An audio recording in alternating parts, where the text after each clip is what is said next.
Welcome back to another episode of Lengua de la Liga, guys. Today, we're going to be talking about the activity in the offseason, some of the transfer rumors for the big three clubs in Spain, and whether we think that some of these rumors are good for the club, if there are other players that have not been linked yet, but we think would be great acquisitions. And of course, we have to start with talking about Xabi Alonso being appointed as Real Madrid manager, because even though that's not a signing, that's definitely something that's going to have a massive impact on Real Madrid in the transfer market, and of course, how they want to play next season. If you guys like La Liga, make sure you are subscribed. We've been dropping a ton of videos at the end of the season. This probably won't be the last one, okay? So, Alonso to Real Madrid. Very quickly, let's go around the table here. Does anybody think this is a bad hire? No. I don't think you could. There's no way you could, bro. Yeah. I do think it's the start of something, though. So you think Florentino Perez is going to be, okay, Xabi Alonso, we're going to give you 4 years here. Take your time. Or do you think he's going to put the pressure button on him? Because it is Madrid at the end of the day. We have to perform. He has to be successful, at least in some sense. Win the Copa, go deeper in the Champions League, make a real run. It also can't be worse than Barcelona won. Yeah, even if they just beat Barca, right? Like even if it's just true. There's some things there where you're like, okay, we can start selling off some pieces and start bringing in more to really make this team the world beater it was supposed to be. Yeah, I think that's the biggest question mark is Leverkusen. I'm not a Bundesliga expert. And I know they're a team that's expected to qualify for Europe, but everybody knows that Bayern, outside of the invincible season, kind of has the league in a headlock. And I just don't think you can compare the expectations. I mean, Alonso outperformed everything with Leverkusen. Everything. Maybe not this season, but certainly in his overall tenure, nobody would have looked at what he's done and been like, I mean, B plus for Alonso here. Everyone's like, man, this guy, he's a legend for Leverkusen. But now you're coming into Real Madrid after Carlo Ancelotti. It's not exactly replacing Wenger at Arsenal, but there's still big boots to fill. This is a guy who had, 95 points in the league last season, Champions League, Real Madrid. I think they lost 2 games in 2024 season. Like, this guy's been successful here. And it's just a different beast, man, for Alonso. Now, I think he's going to be okay there. I just wonder if he struggles, like kind of what Jose was getting at, or what Michael was getting at. If he struggles, if Real Madrid have 2 wins in their first 6, I mean, damn, that's instant heat at Real Madrid. Another thing, too, is you have to, going back to Jose's point, like you have to add context to everything, right? Like he's going to change the style of play dramatically. Like I've never seen Real Madrid play with 3 in the back, just for starters. Like, how do you have 3 solid, and we're getting hoisted, and we can talk about it a little bit later, but 3 center backs, let's just say, and then outside backs that push forward, but they have to defend a little bit. You know, the midfield has to be stacked. We're losing Luka Modric. Of course, he wasn't a starter, but we lose a legend. We saw the impact of losing Toni Kroos. So that in itself, regardless of the pressure, regardless of the fact that we didn't win shit this year, that has to be something that if you're Xabi Alonso, you're like, this better work or else. Like, yeah, but he'll stick to his guns, and no, and 100%, he's not going to change to combat like Jack's point. I'll say one. I think Ancelotti got a lot of heat because at the end of the day, like he's helped Madrid achieve a lot of things, but that was the expectation when he got there, and he's not like a Madrid like maybe you could say a legend now as a manager, but wasn't as a player. And I'd say that with Xabi Alonso, you get that. Like when's the last time we had a player as widely touted as Xabi Alonso, who's now a manager, come into this Madrid side? Like I haven't seen that. Since then, and since then we haven't really seen Zidane do anything. But it's just like I think Zidane would have gotten time. I think Xabi Alonso will get some time to figure things out, at least the full season. Like his seat could get hot in the first part of the year, and sure it's a brand new system. It's like how everybody here on this show, along with everybody in general, was talking about Barca and just how suicidal. That's the word I kept hearing. How suicidal the Highline was. And it's like, yeah, sure. Only if we don't outscore our opponents. It's you a have to suicidal Highline, right? Yeah. But he stuck to his guns. The tactics were there. The philosophy was there. It's like, look, we're going to play this way. So either figure out how to score as many goals as possible, or I'm fired by midseason, right? And I think if Xabi Alonso gets that buy-in, it can still work even if the whole world doesn't understand. He just needs to have full reign. You know what I mean? Like, I don't think he gets that though. And that's what I'm saying. He's not going to get that. Part not going to get that. There's going to be voices in the back of his head. There's going to be favorites. That you guys are going to sign players too that he doesn't want. Like I'm almost Exactly. guaranteeing you guys are going to sign players he doesn't want. Right. Also, and I think players. Oh yeah, go Michael. You go first. No, I was just going to say, I think people are going so extreme about him playing a back five. He didn't always do that at Leverkusen. He sometimes played like a 4-4-2, 4-1-4-1. So I think he's a manager who adapts to the situation and the opponent he goes up against. So we could probably see Madrid in one game play a 3-5-2, a 3-4-3, then it go to a 4-4-2. So we're going to see a lot of different styles from Madrid this season. But I agree. There's pressure at Leverkusen because they never won the Bundesliga, and I think that was one thing they always wanted to do. You're going to the biggest club in the world. Like the pressure mounts immediately. All of the fans online, the press, Marca, Chiringuito, everybody's talking about Xabi Alonso. If you lose one game, an astronaut hit or the nuclear war is beginning at Madrid. No, but that's how it is. Leverkusen, if you lose one or two games in a row, it's like, okay, nice fairy tale story. Xhaka's doing well, Frimpong's running down the wing.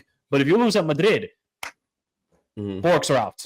Yeah. Pitchforks are out. And so I feel bad for Xabi Alonso because I think he is a good manager, but he will be under pressure immediately, and he understands that. He played at the club, so I'm very intrigued to see how this goes, but this was the right hiring. What other manager was there out there? If somebody says Arteta in the comments down below, please stop. Please stop. What is Arteta want? I think it was just the signal from Madrid whenever that rumor was out there. And again, it was all over like Real Madrid's media circle and network, right? But I think it was just a signal of like, hey, we need to go younger. They were just trying to go so far to the opposite of what Ancelotti was. That someone who had an identity, who had a style of play, you give them these players, they're just going to take off. I think that's kind of what it was getting at. But Xabi Alonso was the clear candidate, like from the beginning. I thought like it just made all the sense in the world. So, another manager that could have been a hire. I mean, Thomas Frank. Yeah, but again, you almost want to see him prove himself, bro. I mean, Thomas Frank's a good, not for Real Madrid. Ain't no way they were getting. No, but I'm saying like he deserves a big club shout. He deserves a big club shout, and he'll get. He's the next Spurs manager. That's what he is. Yeah, that's honestly put respect on Postacoglu, bro. That man's not going anywhere. But I'm saying like he deserves a shout. But I'm trying to think of like another manager that's young that has an identity. And I don't think there's a better fit than Xabi Alonso. I really don't. No, not right now. Is the one. Dude, it probably would have been Amorim. Amorim, maybe before United, but he's United. someone again like that's where sticking to your guns the way that Hansi Flick can sometimes backfire. I think like Xabi Alonso is still a better fit because like Michael said, he'll be flexible with his approach, with his formations, with his tactics. Amorim's like, I'm gonna go down swinging. One way or the highway. Yeah. I'm gonna go down swinging. Suicidal. And he has. I think quite literally. Flick was a little fortunate in that way where he has his style of play, and Barcelona had an extremely good roster to fit that. And he deserves credit for making guys like Rafinha and Inigo Martinez reach levels that nobody ever thought was possible. But Alonso has to be careful because if he does try to go with the back five, I mean, there's some serious personnel question marks in Real Madrid. It's not going to fit. Not everybody gets as fortunate with the situation that you inherit. On top of the fact that you just got body bagged 4 times by Barcelona. It's one of the worst Real Madrid seasons this century. The vibes are really low. And this is a fan base that went from Vinny, biggest Ballon d'Or robbery of all time, to Vinny, get out of my club in 4 months. So they don't give you a lot of grace here. He probably has 2 lives because he's a player legend, but that's it, man. They lose to Atleti. They lose to Atleti this season in the Clásico. Smoke. If they go trophyless again, if they go trophyless and finish 3rd, Florentino will not be happy. But then you look at the signings they made, and it kind of makes sense of what they're going to do and what they needed to do for the last couple of windows. Sign some goddamn defenders, and they did that. So I don't know why it took so long to do it, but now it's done. Last caveat, Jose. I know you mentioned kind of like a younger manager, former player, Raúl, and Raúl did a great job with Castilla. He did a great job with Castilla, but the second that Xavi got appointed, he's like, I'm leaving the club. Yeah. Because he was waiting for that opportunity. He's been putting in time.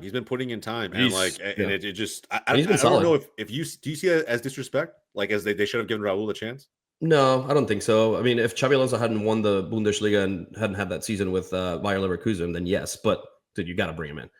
You know how Florentino is, dude. You gotta make a splash. Not First just like, team oh, this experience looks always overshadows course. second team so... experience. Look at Rafa I Marquez, agree. dude. Rafa Marquez, oh, he's gonna manage Barcelona. No, get the fuck out of here.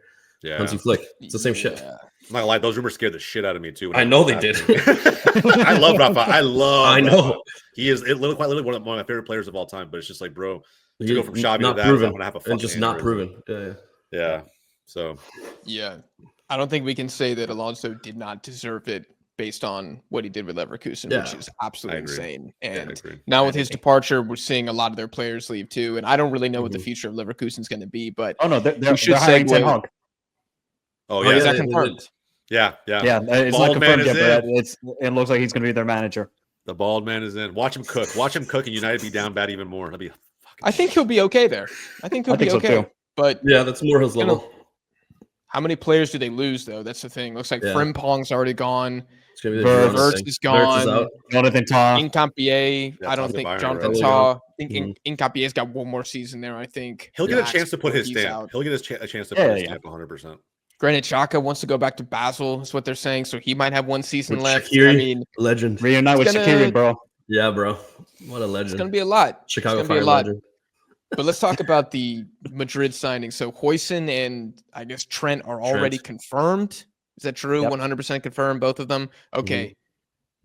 Anybody think that these signings were not the right ones? Was there a better option at these positions, either at CB or right back for Real Madrid to go? I kind of feel like with the CB one with Dean Huijsen, I don't know why. I don't know. It's a good signing, but I just feel like Hincapie is better. I think they just look at the ceiling talent level wise of Dean Huijsen, and he's Spanish. Okay, let's try and go toe to toe with Barcelona with Kubarsi. Okay, let's go get the Spanish guy, Dean Huijsen. Whereas I feel like Hincapie right now is ready made and could be the guy. And also they got him for like what was it, 50 million euros? Was this release cost from Bournemouth? So I think Dean Huijsen is a good signing.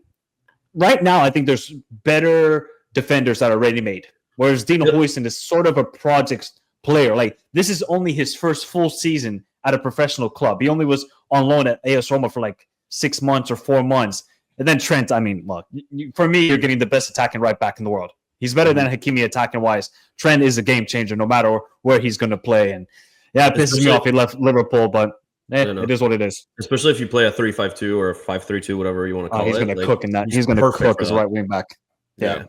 I think it has to be that way for him. I think he's a liability otherwise. I think it's difficult. Like, I'm not saying he's Lucas Vazquez, but I think we just see him too many times. Like, we said it right when I told Andre this right when we signed him. I was like, bro, you guys have just literally signed the right back that gave up the backdoor game-winning goal in the Champions League final. Champions League, yeah. It's just like sometimes like tracking back. We all know it's just not a strong suit, but in a 5-back formation or a 3-5, how you want to look at it, like giving him more attacking prowess with less defensive responsibility is a good sign. The other thing too, the only thing I'll say, Michael, is I know you're talking about getting the best defender available right now or somebody who's a little bit better than Huijsen. You have to take a look at our injuries, right? Like they're gonna get better. Like Militao is not gonna have the same level that he did after 2 knee injuries, but maybe Alaba bounces back. I don't know. So you have to like kind of hope. Brother, I don't know. I don't know. You got. I think with both of them, they're giant question marks, bro. I think Alad's gonna bounce back before. Say we play a back 3, right? Like you've got Rudiger, Asensio, and Huijsen. That's pretty. No, I'm thinking he's gonna play Carvajal as the right center back. That'd be interesting. I don't know, dude. I think that's what he's gonna do. It's not a bad idea. I don't think it's a bad idea either. You need guys who can defend. That's the thing with Huijsen. I do think maybe some Madrid fans are falling in love with like the distributing, his passing, all progressing CB, but I'm not sure if that's exactly what they need. I think they need some guys who can freaking defend, including Militao. I think he's kind of a pace merchant. I'm sorry. Like I feel like they need a true bulldog back there to clean things up. Asensio. Yeah. Asensio to me is still very, very young and unproven, at least defending wise. Like I know I said he was a slide tackle merchant like a week ago, which I still kind of think he is, but like he looks really good, bro. Very Ramos-esque sliding. Like, hey, like that YouTube compilation is probably fire. But I will could say, use a slide tackle merchant. I think they kind of need one. You need an enforcer, bro. I just think clinical defending. There's probably 1, 2 center backs in like Rudiger. If Real Madrid signed Bastoni, oh no, you guys are cooking big time right here. You're getting the second best CB in the world. Yeah. See, that's why like Huijsen is just a project signing. He might struggle in his first season with Real Madrid because of the pressure, La Liga, and everything about it. Then the second season, you're going to see a good Huijsen. Third season, you're going to see a great Huijsen. So that's why I'm a little bit like, okay, if you're Real Madrid, why don't you go for the ready-made guy right now? But maybe he's just Spanish. Maybe Florentino saw the good release clause and said, okay, let's just spend the 50 million, get the defender in, and see what he can do. And it might be another one of those signings that's like, okay, if we don't get him now, he's gonna end up going somewhere else. So let's just fucking sabotage it. Well, he was going to a Premier League side. No the matter release what. clause was too good. It was too good. Like there were too many exactly. teams in for him. They had to make a signing now. Speaking of Spanish, I actually think that the best. Let's get into some rumors very quickly before we move on to Barcelona. I think the best signing that I've seen Real Madrid linked to is Alvaro Carreras from Benfica. Yes. Dude, he was. Okay, Cuti Romero, we'll get to Atleti later. Cuti Romero's my number one, like, get this man in, we just need a winner. Then it would be Baena on, like, Jack's wish list. Third would be Carreras, because this guy is a freaking beast. He has no clout, like, compared to Huijsen, Trent. Nico Williams is rumored as well. He's just going to fall completely out of the spotlight, into the shadows. But that's a signing. I have no idea how much it was. I don't know if a transfer figure. I think if they get him for anything around 30 to 35 million, phenomenal deal. And I think he benches Mendy immediately and becomes like top left back. If y'all make that signing, I'm pissed. I'm furious if that gets confirmed. It's such a good pickup, man. Yeah. Such a good pickup. Bro, anybody who watched Barca at Benfica, like both times in the Champions League this season, like he was just full on. Him and Pavlidis were on full display for everybody to see, for the whole world to see. I think, and what's crazy about it too is like, why is United not going back to get him? Do they not have a buyback clause? Like, why are they not going back in for him? They're stupid. Yeah, bro. They just signed Dorgo. They just signed Dorgo. That's why, bro. But still, like, he's clearly it makes no sense over everybody they have in that back line, and just it's okay. We'll let somebody else snatch him, and we'll get the tag on fee for that, the sell on clause. But bro, that's crazy, bro. They're so lost. I think isn't Carreras. I think he's an academy player from Madrid. I think he is. Then he went to Manchester United. Academy guy. I think he went from Real Madrid Academy to Manchester United Academy. I could be wrong, though. I could be wrong. I thought I saw something like that, but yeah, he's a baller. I think he would be an unbelievable signing for Madrid. It's like and they have two fullbacks for the next. They got two fullbacks for the next 5 years. Yeah, It's just crazy how United didn't even think to pull the trigger. Like this, I feel like he's an Amorim guy through and through. I don't know why. Yeah, he would fit right in. Yeah, I have no idea why they didn't do that. There's some questions about Carreras going forward. I'm not sure how. Like, I see him as like a lockdown guy. I don't think he's quite oh my god, Grimaldo. I don't think he's quite like Grimaldo going forward. But Bruno Lage had him pushing forward. Like he would get involved for sure. The minute he turns the ball over, like he's getting involved in the attack. Yeah, he's not sprinting down and like grabbing assists, but he's still heavily involved. It's just the way that Benfica plays, I think. Yeah. He's only 22. Okay. So that's why I'm furious about it, because he's going to be a potential guy for a decade. Yeah. But I think if Madrid make these 3 signings, that's a 9 out of 10 window already. Yeah, I agree. Okay.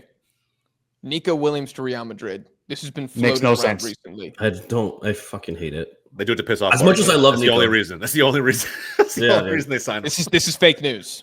This is InfoWars stuff right now. InfoWars. Okay. I just don't think Nico goes to anybody in Spain. Like, I'll be honest. I just don't think he goes to anybody in Spain. I think if he does, it would have happened last season. Otherwise, I think he probably goes to the Prem.